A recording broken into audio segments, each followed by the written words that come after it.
Vortex won't stop some top 20 teams from taking the court today. It's Syracuse against Virginia in the ACC Open, or in the ACC, arguably the best conference in all of college tennis. 6 ranked teams. Syracuse coming in at number 10 and Virginia at number 19. Hello and welcome to Drumlin's Country Club. I'm Will Scott alongside Gil Gross and Gil. Syracuse, a top 10 team for the first time in program history. Head coach Eunice Lamam continues to break records here at Syracuse. He's turned the program around, Will. Last season, they reached number 25 in the fall season. That was a record. This season, they get to 10. That's another record. This used to be a good program in a great conference. Now it's a great program in a great conference. And a big reason for that, Gabby Knutson, the ACC Player of the Week. Well, she just beat the number 3 singles player in the nation, so that's not too shabby. Knutson continues to show that any given match, she can beat anyone with her ruthless aggression from both wings. And she will likely face Megan Kelly today for Virginia, who's really stepped up for the Cavaliers in that number 1 singles slot. Yeah, UVA's coach Sarah O'Leary told us she's never coached. Second serve on the way, upcoming for Megan Kelly. All ACC third-team selection last season.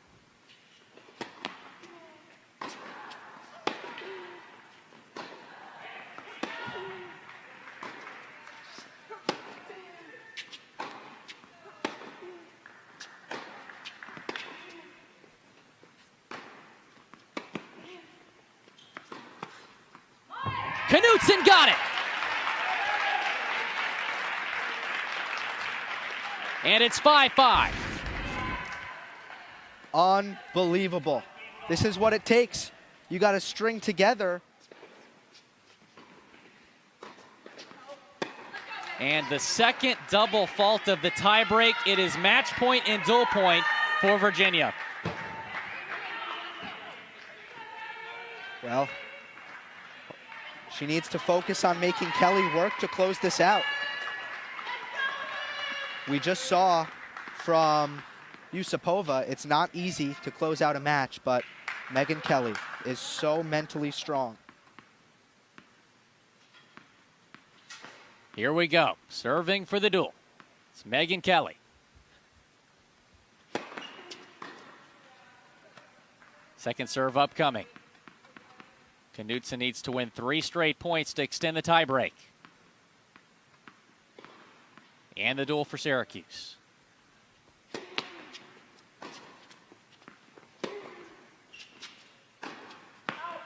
tried to be aggressive on the backhand, sprayed it wide, and it's Virginia with the upset victory here at Drumlin's Country Club.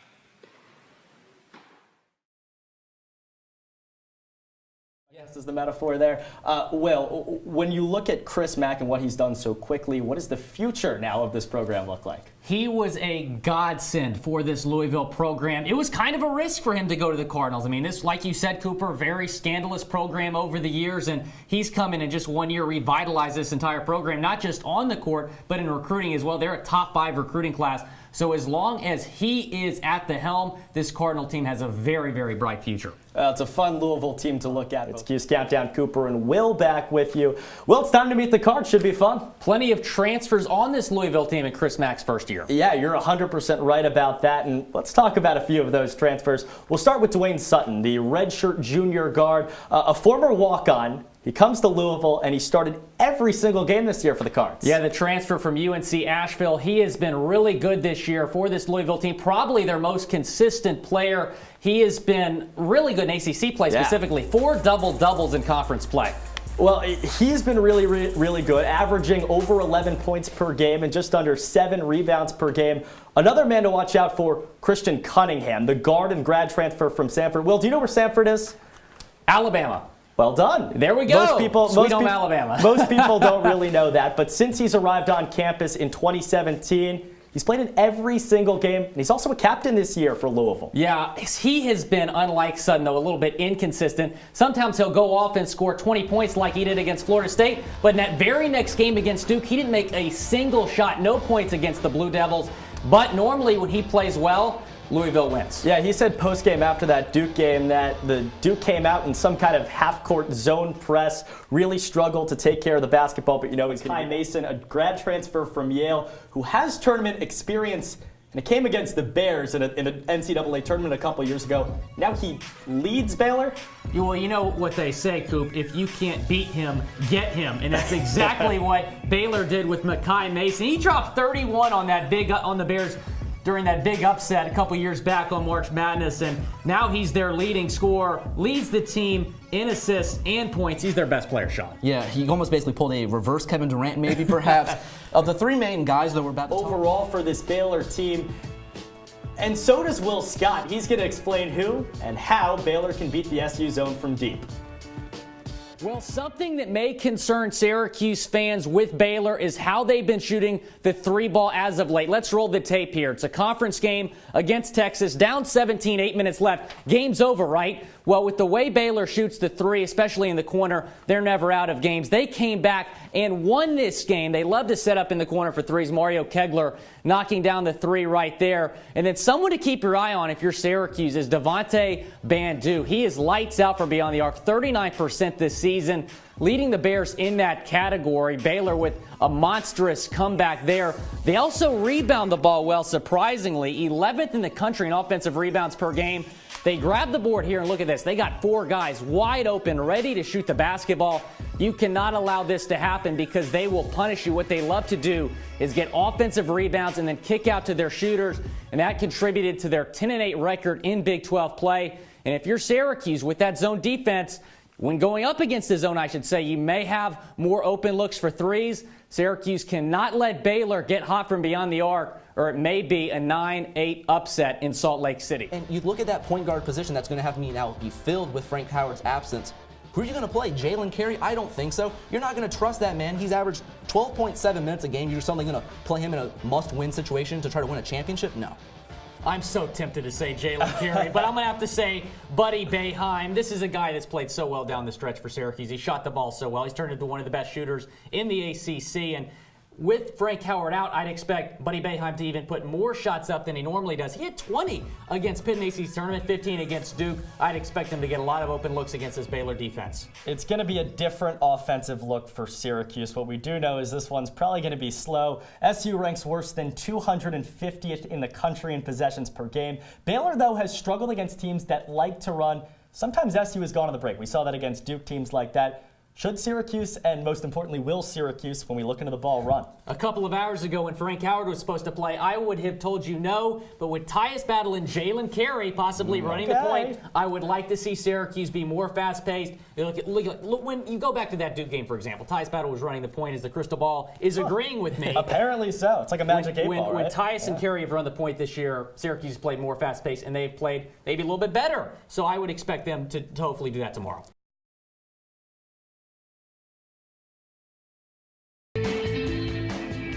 We got another good one brewing here at Constellation Field. 2-2 game here in the fourth. We saw a classic game last night here at Constellation Field. Unfortunately, Sugar Land unable to come out on top in a 7-6 loss. Courtney Hawkins will face Robert Carson.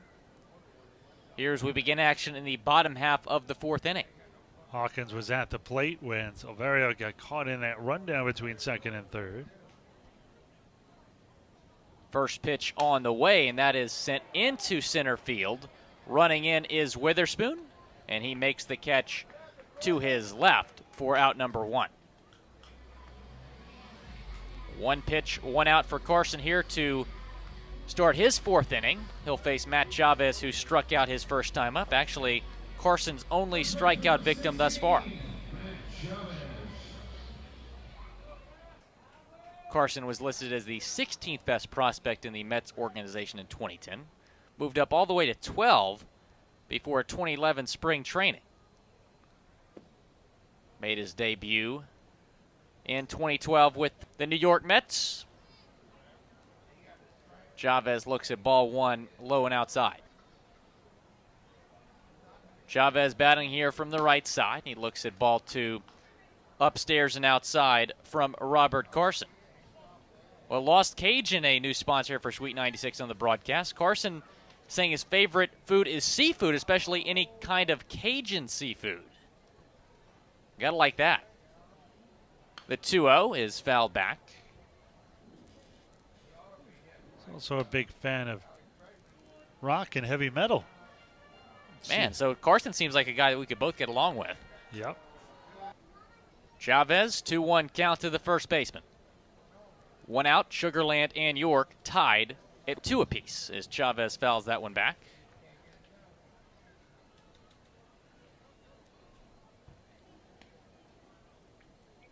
Chavez hitting .315 with 2 homers and 7 RBIs in 13 games against the Revs. This series, however, he's just 1 for 15 with a home run and 2 RBIs. Carson deals the 2-2, and that is ripped into center field. Witherspoon will not get there. That'll be a single for Matt Chavez. Witherspoon stopping that one as he slid. Try to make the sliding catch. He's lucky he didn't get by him. Yeah, I didn't think he had a great shot at it. Kind of a risky move. Lucky for him, it didn't go very far as he smothered it and then ran back to get it. So Albert Cordero has a runner on in Chavez with 1 out. Here in the bottom of the 4th inning, York 2 runs on 4 hits. Sugarland also 2 runs on 4 hits. Cordero flew out to third base his first time up. He is DHing tonight. Carson keeping close watch on Chavez, but delivers the pitch to Cordero. And that is low and in for a ball. Cordero hitting .260 with 2 homers and 7 RBIs in 12 games against York this season. This series, he's 4 for 13. That's a .307 mark. The former Binghamton Met. 1-0 pitch on the way from Robert Carson, and that is hammered into left field. That's way back there, but catching it on the warning track is Wellington Dotel. Chavez goes back to first base, so that is a deep second out for Robert Carson. Yeah, we're seeing with the wind not blowing in from right center, it's not going out to left, and seeing some balls hit hard on the nose. It looked like they were going to leave the park and just keep staying here at Constellation Field tonight. Derek Norris steps in. Carson actually got to play with the Mets in 2013 with Rick Ankiel when he was a hitter. It would have been interesting to ask him how it was playing there with Rick, no longer a pitcher. You see that story like once a decade with a pitcher where they have just lost the ability to throw it anywhere near the catcher, that mental block they called in Rick's case Ankielitis. 20 years earlier, Steve Blast, the Pirates had that problem. They call it Steve Blast disease. It's a terrifying thing. It's all mental because Ankiel could throw a rope from center field to third, but he couldn't throw it 66 inches anywhere. I wonder if him and Cordero ever played together. I bet you they did. I'll look into that. I don't know that Ankiel ever got demoted for too long in the minors after he was hitting. Derek Norris sends the 1-1 pitch deep into right field. That drops in. Rounding second is Chavez. Rounding third now is Chavez. The throw home is going to be close, and it gets past the catcher Cruz. Derek Norris will go to third, and it is an RBI double for the Skeeters catcher. Sugarland goes up 3-2.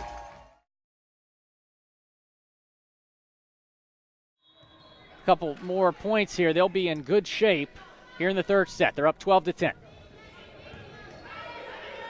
Atherton setting it up for 1. That's another block. Yastrub and Witherspoon were there. Right there, it seemed like Ava Bell was going to be in the middle hitting that ball, but Syracuse read it well. They knew that it was going to go to the outside, and they were there to block it. Ibangwase, senior out of Rochester, still on serve for Syracuse. Atherton, this time to Laufenberg. Kept alive. Witherspoon finishes it.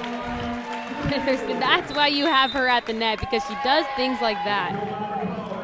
Timeout UNC. Syracuse leads 14-10 here in the third set. They have won 5 straight points. And what an atmosphere here tonight, the women's building. Hope to see everybody back for Sunday. That, of course, will be broadcast as well on ACC Network Extra. 1 o'clock against NC State. Drew Carter and James Colgan will be on the call. And Syracuse will look to perhaps go 8-2 in the ACC. Lots of momentum in this game right now. If they can keep up what they're doing, Trotter getting her hands on balls, getting it to the outside hitters, This will be very important for Syracuse to win this game because after a hard loss to Florida State last week, they need to bounce back this weekend with this win against UNC and then on Sunday against NC State. Well, it's good that they had 5 days off to regroup after that loss. Didn't have to travel. Some more home matches here this weekend. That makes a big impact when you have some time to regroup. It does, because when you're going weekend to weekend, like UNC this weekend, going weekend to weekend traveling, it wears on your body, and I mean that's a lot to put on players. And for them to be back in the women's building for last weekend and this weekend for this week is important. And we can see right now that they were well rested, they were ready for this game and ready to get this win against UNC. They lead it 14-10 here in the third set. Already up 2 sets to none. Ibangwase on serve once again. Yastrub, Witherspoon, and Sada at the net for SU. Ava Bell alongside Laufenberg at the net for UNC. Atherton setting up for Wine. It's blocked, and another point for Syracuse. Great block by Yastrub and Witherspoon on the outside.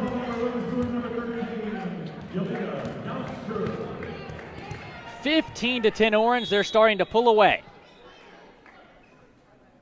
And it's always good when Ibangwase is serving at the line because you have a lot of confidence in her when she's serving.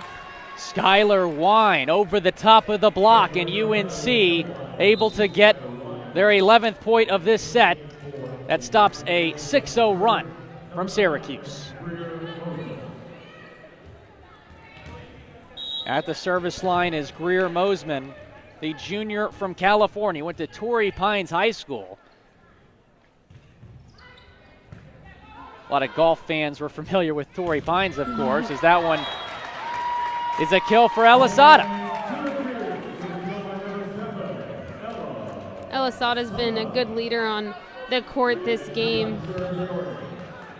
She has not been going out, and Coach Yellen is finding confidence in her. Elisada just 4 kills on Sunday against Florida State. She has 7 tonight in just 2.5 sets thus far.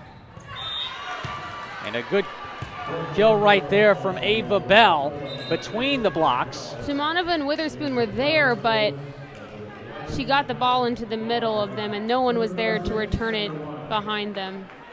16-12. UNC still very much in this one. Skylar Wine on serve. Trotter, cross court. Shimanova blocked but kept alive.